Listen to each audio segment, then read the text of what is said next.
അപ്പോൾ ഏറ്റവും ഒടുവിൽ വരുന്ന വാർത്ത, ചൂട് ക്രമാതീതമായി ഉയരുന്ന സാഹചര്യത്തിൽ ഒരു സെൽഫ് ലോക്ക്ഡൌൺ പാലിക്കണമെന്ന് മുഖ്യമന്ത്രി എല്ലാവരോടും ആവശ്യപ്പെട്ടിരിക്കുകയാണ്. അദ്ദേഹത്തിന്റെ ഫേസ്ബുക്ക് പോസ്റ്റിലൂടെയാണ് മുഖ്യമന്ത്രി ഇത്തരമൊരു നിർദ്ദേശം നൽകിയിരിക്കുന്നത്. കോവിഡ് കാലത്ത് നമ്മൾ കാട്ടിയ ജാഗ്രത പോലെ തന്നെ എല്ലാവരും സ്വയം ഒരു ലോക്ക്ഡൌൺ പ്രഖ്യാപിക്കണം. അത് ഈ ചൂട് കൂടിയ സമയത്ത് പുറത്ത് ഇറങ്ങുന്നതിൽ ഒരു ലോക്ക്ഡൌൺ എന്നതാണ് മുഖ്യമന്ത്രി ഉദ്ദേശിച്ചിരിക്കുന്നത്. സൂര്യാതപമേറ്റ് മരണങ്ങൾ വരെ സംഭവിക്കുന്ന സാഹചര്യത്തിലാണ് മുഖ്യമന്ത്രിയുടെ ഈ നിർദ്ദേശം വരുന്നത്. വി അരുൺ നമുക്കൊപ്പം ചേരുന്നു ഇതിന്റെ വിശദാംശങ്ങളുമായി. അരുൺ, മുഖ്യമന്ത്രി വളരെ വിശദമായ ഒരു ഫേസ്ബുക്ക് കുറിപ്പാണ് ഇതിലിട്ടിരിക്കുന്നത്. മനുഷ്യർ പാലിക്കേണ്ടുന്ന കരുതൽ, ഒപ്പം തന്നെ മൃഗങ്ങളെ എങ്ങനെ കരുതണം എന്നതുൾപ്പെടെ വളരെ വിശദമായി തന്നെ കാര്യങ്ങൾ നിർദ്ദേശിക്കുന്നുണ്ട്. സംസ്ഥാനം ഇതുവരെയൊന്നും നേരിട്ടിട്ടില്ലാത്ത തരത്തിലുള്ള ഒരു ഉഷ്ണകാലത്തെ നേരിടുകയാണോ? എന്താണ് ഇതിന്റെ ഉള്ളടക്കം? എന്തൊക്കെയാണ് മുഖ്യമന്ത്രി മുന്നോട്ട് വെക്കുന്ന നിർദ്ദേശങ്ങൾ? സംസ്ഥാനത്ത് താപനില 40 ഡിഗ്രി സെൽഷ്യസിന് മുകളിലേക്ക് ഉയർന്ന പശ്ചാത്തലത്തിലാണ് പാലക്കാട്, കൊല്ലം, തൃശൂർ ജില്ലകളിൽ കേന്ദ്ര കാലാവസ്ഥാ വകുപ്പ് ഔദ്യോഗികമായി തന്നെ ഉഷ്ണതരംഗ മുന്നറിയിപ്പ്, ഹീറ്റ് വേവ് അലർട്ട് നൽകിയിരിക്കുന്നത്. അന്തരീക്ഷത്തിൽ ഈർപ്പം കൂടുതലായതിനാൽ മറ്റു ജില്ലകളിലും അനുഭവപ്പെടുന്ന ചൂട് വളരെ കൂടുതലാണ്. ഈ സാഹചര്യത്തിൽ എല്ലാവരും അതീവ ജാഗ്രത പുലർത്താനാണ് മുഖ്യമന്ത്രിയുടെ നിർദ്ദേശം.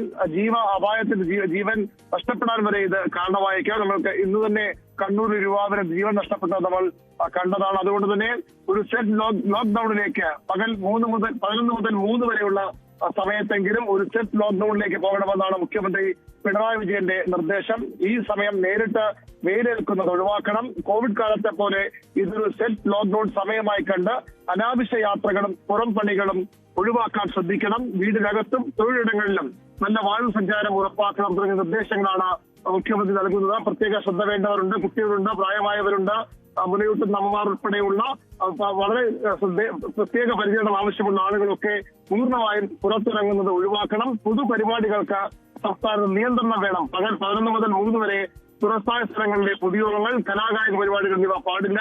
ഉത്സവങ്ങളിലെ പകൽപ്പൂരങ്ങൾ, ആന എഴുന്നള്ളത്ത്, വെടിക്കെട്ട് എന്നിവ ഒഴിവാക്കുകയോ സമയക്രമീകരണം നടത്തുകയോ വേണമെന്ന് മുഖ്യമന്ത്രി ആവശ്യപ്പെടുന്നു. തീപിടുത്ത സാധ്യതകൾക്കെതിരെ കടുത്ത കരുതൽ വേണം. ഇപ്പോൾ നമ്മൾ റിപ്പോർട്ട് ചെയ്യുമ്പോഴും ഏതാനും മിനിറ്റുകൾക്ക് മുമ്പ് തിരുവനന്തപുരത്ത് മുക്കുന്നുവരെ വലിയ കാട്ടുതീയായിരുന്നു. വിശാലമായ പ്രദേശമാണ് അവിടെ, വലിയ കാട്ടുതീ അവിടെ. പക്ഷേ ഇപ്പോൾ മഴ പെയ്യുന്നുണ്ട്. അതുകൊണ്ട് തന്നെ തീ അണയ്ക്കാനുള്ള ശ്രമം കുറച്ചുകൂടി എളുപ്പത്തിലായിരിക്കുന്നു. പക്ഷെ പലയിടങ്ങളിലും ഇത്തരത്തിൽ കാട്ടുതീ ഉണ്ടാകാറുണ്ട്. മിണ്ടാപ്രാണികളെ പരിഗണിക്കണമെന്ന് കോവിഡ് കാലത്ത് എന്നതുപോലെ മുഖ്യമന്ത്രി ഇപ്പോഴും പറയുന്നു. എല്ലാ സംവിധാനങ്ങളും നേടാൻ സർക്കാർ സംവിധാനങ്ങൾ പൂർണ്ണ സജ്ജമാണ്.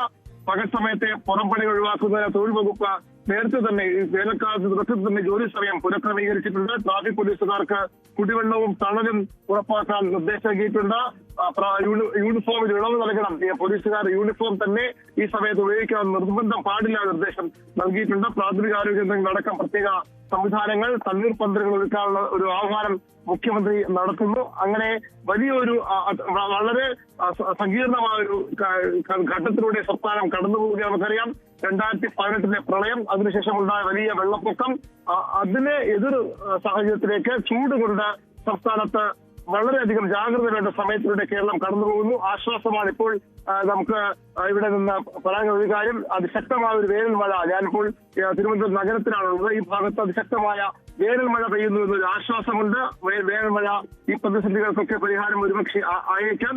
എങ്കിലും വരും ദിവസങ്ങളിൽ, നാളെ അടക്കമുള്ള ദിവസങ്ങളിൽ വലിയ ചൂട് ഉണ്ടാകുമെന്ന മുന്നറിയിപ്പാണ് കാലാവസ്ഥാ നിരീക്ഷണ കേന്ദ്രവും സംസ്ഥാന ദുരന്ത നിവാരണ അതോറിറ്റിയും നൽകുന്നത്. സംസ്ഥാനത്ത് പലയിടങ്ങളിലും ഇത്തരത്തിൽ, അതായത് പാലക്കാട് ജില്ലയിൽ 41 ഡിഗ്രി സെൽഷ്യസ് വരെയും, കൊല്ലം, തൃശൂർ ജില്ലകളിൽ 40 ഡിഗ്രി സെൽഷ്യസ് വരെയും, കോട്ടയം, പത്തനംതിട്ട, എറണാകുളം, കോഴിക്കോട് ജില്ലകളിൽ 38 ഡിഗ്രി സെൽഷ്യസ് വരെയും, ആലപ്പുഴയിലും മലപ്പുറത്തും കണ്ണൂരിലും കാസർഗോഡ് 37 ഡിഗ്രി വരെയും, തിരുവനന്തപുരത്ത് 36 ഡിഗ്രി സെൽഷ്യസ് വരെയും നാളെ താപനില ഉയരാനുള്ള സാധ്യതയുണ്ട്. സാധാരണയേക്കാൾ 4 മുതൽ 5% വരെ ചൂട് കൂടാനുള്ള സാധ്യതയാണ് കേന്ദ്ര കാലാവസ്ഥാ നിരീക്ഷണ വകുപ്പ് മുന്നറിയിപ്പ് നൽകുന്നത്. 25, 26 തീയതികളിലും ഉയർന്ന താപനില പാലക്കാട് 40 വരെയും, കൊല്ലത്ത് 39, തൃശൂരും കോട്ടയവും 32 ഡിഗ്രി സെൽഷ്യസ് വരെയും, പത്തനംതിട്ട, ആലപ്പുഴ, എറണാകുളം, മലപ്പുറം, കണ്ണൂർ, കാസർഗോഡ്, കോഴിക്കോട് ജില്ലകളിൽ 37 ഡിഗ്രി സെൽഷ്യസ് വരെ, തിരുവനന്തപുരം 36 വരെയും ചൂട് അനുഭവപ്പെടാൻ സാധ്യതയുണ്ടെന്ന മുന്നറിയിപ്പും കാലാവസ്ഥ നിരീക്ഷകർ അതിന്റെ ഭാഗമായാണ് ഹീറ്റ് വേവ് അലർട്ട് നൽകിയത്. സംസ്ഥാനത്ത് വളരെ ശ്രദ്ധിക്കേണ്ട സമയത്തിലൂടെയാണ് സംസ്ഥാനം കടന്നു പോകുന്നത്. തീർച്ചയായും. അപ്പോൾ നമ്മൾ എങ്ങനെ കോവിഡ് കാലത്ത് കരുതിയോ അതുപോലെ തന്നെ ഒരു സെൽഫ് ലോക്ക്ഡൌണിലൂടെ നമുക്കിതിനെ മറികടക്കാം എന്നതൊരു നിർദ്ദേശമാണ് മുഖ്യമന്ത്രി ഇപ്പോൾ മുന്നോട്ട് വെച്ചിരിക്കുന്നത്. മുഖ്യമന്ത്രി ആ പോസ്റ്റിൽ പറയുന്ന, നേരത്തെ അരുൺ സൂചിപ്പിച്ചെങ്കിൽ പോലും അത് വിശദമായി ഞാനൊന്ന് വായിക്കുകയാണ്. മിണ്ടാപ്രാണികളെ മറക്കരുത്. വളർത്തു മൃഗങ്ങൾക്ക്, തെരുവിലെ മൃഗങ്ങൾക്കും കുടിവെള്ളവും തണലും ഉറപ്പാക്കണം. പകൽ സമയത്ത് അവയെ മേയാൻ വിടരുത്. കടുത്ത ചൂടിൽ മൃഗങ്ങൾക്ക് അസ്വസ്ഥതയുണ്ടാകുമെന്നതിനാൽ വന്യജീവികളുടെയും തെരുവു നായ്ക്കളുടെയും ആക്രമണ സാധ്യതകൾക്കെതിരെയും ജാഗ്രത വേണമെന്നത് പറയുകയാണ്. വനമേഖലയിൽ അടുത്ത് താമസിക്കുന്നവരൊക്കെ ഈ ഒരു ആക്രമണ സാധ്യത മുന്നിൽ കാണണമെന്ന് പറയുന്നു. ഒപ്പം നമ്മൾ മിണ്ടാപ്രാണികളെ മറക്കാൻ പാടില്ല. അവയ്ക്ക് വെള്ളം ചോദിക്കാൻ അറിയില്ല. അവയ്ക്ക് പല അസ്വസ്ഥതകളും ഉണ്ടാകും. പകൽ സമയത്ത് അവയെ മേയാനോ വെയിൽ കൊള്ളാനോ ഒന്നും വിടരുത്. അവർക്കുള്ള വെള്ളവും കരുതലും ഉണ്ടാകണമെന്ന് പറയുന്നു. മറ്റൊന്ന്, തണ്ണീർ പന്തലുകൾ ഒരുക്കാം എന്നൊരു നിർദ്ദേശം മുഖ്യമന്ത്രി വെക്കുകയാണ്. യാത്രക്കാർക്കും പൊതുജനങ്ങൾക്കുമായി കുടിവെള്ളവും തണലും ഒരുക്കാൻ തദ്ദേശ സ്ഥാപനങ്ങൾ, കുടുംബശ്രീ, സന്നദ്ധ സംഘടനകൾ, വ്യാപാരികൾ എന്നിവർ മുന്നോട്ട് വരണം എന്നൊരു ആഹ്വാനം കൂടി മുഖ്യമന്ത്രി മുന്നോട്ട് വെക്കുകയാണ്. പണം കൊടുത്താൽ വെള്ളം കിട്ടില്ലേ എന്നൊക്കെ ചോദിക്കാമായിരിക്കും. പക്ഷേ നമ്മൾ ഒരു കടയിൽ അല്ലെങ്കിൽ അടുത്തെത്തുന്നത് വരെ വെള്ളം കുടിക്കാൻ പറ്റാതിരിക്കുന്നതോ അല്ലെങ്കിൽ അതിന് സാധിക്കാത്തതോ ഒക്കെയായ മനുഷ്യരെയും കരുതണം. അപ്പോൾ സാധ്യമാകുന്ന നിലയിൽ അങ്ങനെയുള്ള സേവന പ്രവർത്തനങ്ങളിൽ ജനങ്ങൾക്ക് ഇടപെടാൻ കഴിയുന്ന ഒരു സമയമാണ്.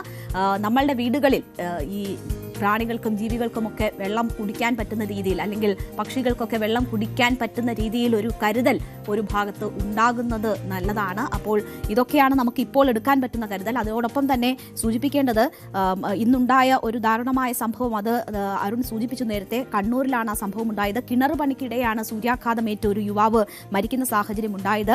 AV സനൽകുമാർ, 37 വയസ്സുള്ള സനൽകുമാർ എന്നൊരു യുവാവാണ് മരിക്കുന്നത്. നോക്കൂ, ആ ഗൾഫിൽ ജോലി ചെയ്ത യുവാവ് ഈ തെരഞ്ഞെടുപ്പോട് അടുത്ത സമയത്ത് നാട്ടിൽ വരികയായിരുന്നു. അവിടെ സഹായിക്കാനായി, അടുത്ത വീട്ടിലെ കിണർ വൃത്തിയാക്കാൻ സഹായിക്കാനായി ഇറങ്ങിയപ്പോഴാണ് ആ യുവാവിന് സൂര്യാതപം ഏൽക്കുന്ന ഒരു സാഹചര്യം ഉണ്ടായത്. ഇന്നലെയായിരുന്നു സംഭവം. ഇന്ന് പുലർച്ചെയാണ് ഈ മരണം സ്ഥിരീകരിക്കുന്നത്. ഡോക്ടർമാർ സൂര്യാതപമാണ് കാരണമെന്ന് സ്ഥിരീകരിക്കുകയായിരുന്നു. അപ്പോൾ ഗൾഫ് രാഷ്ട്രങ്ങളിലൊക്കെ ജീവിച്ച് അല്ലെങ്കിൽ ആ സാഹചര്യങ്ങളുമായി പരിചയിച്ച ഒരു യുവാവിന് പോലും ഇവിടുത്തെ ഈ ചൂട് സഹിക്കാൻ പറ്റുന്നില്ല എന്നൊരു സാഹചര്യമുണ്ട്. സഹായിക്കാൻ ഇറങ്ങുമ്പോൾ, കിണർ വൃത്തിയാക്കുന്നതിന് സഹായിക്കാൻ ഇറങ്ങുമ്പോഴാണ് സൂര്യാതപം ഏറ്റിരിക്കുന്നത്. അപ്പോൾ യുവാവാണ്. അപ്പോൾ ആർക്ക് വേണമെങ്കിലും ഈ സാഹചര്യം നേരിടേണ്ടി വരും. അതുകൊണ്ട് തന്നെ കരുതൽ ഉണ്ടാകണം. എനിക്കൊന്നും സംഭവിക്കില്ല അല്ലെങ്കിൽ എനിക്കിതൊക്കെ അതിജീവിക്കാൻ പറ്റുമെന്ന അമിത ആത്മവിശ്വാസം കാണിച്ചാൽ അപകടം പതിയിരിക്കുന്നുണ്ട്. അതൊരു പക്ഷേ ജീവൻ പോലും അപഹരിക്കാം എന്നൊരു സാഹചര്യമാണ്. അതുകൊണ്ടാണ് സ്വയം നിയന്ത്രണം നമ്മൾ തന്നെ ഏർപ്പെടുത്തണം എന്ന കാര്യം സൂചിപ്പിക്കുന്നത്. ദാഹം അനുഭവിക്കുന്നില്ല എങ്കിൽ പോലും വെള്ളം കുടിക്കാൻ ശ്രദ്ധിക്കണം. വീട്ടിൽ വായു സഞ്ചാരം ഉറപ്പുവരുത്തണം. അങ്ങനെയൊക്കെ ഒരുപാട് കരുതൽ നമുക്ക് ഈ സാഹചര്യത്തിൽ സമയത്ത് ഒക്കെ ചെയ്യാൻ പറ്റും. അതിൻ്റെ ഓർമ്മപ്പെടുത്തലാണ് മുഖ്യമന്ത്രിയുടെ ഈ കുറിപ്പ്. അത് എല്ലാവരും ആ ജാഗ്രതയോടുകൂടി തന്നെ അത് ഏറ്റെടുക്കുമെന്ന് പ്രതീക്ഷിക്കുന്നു.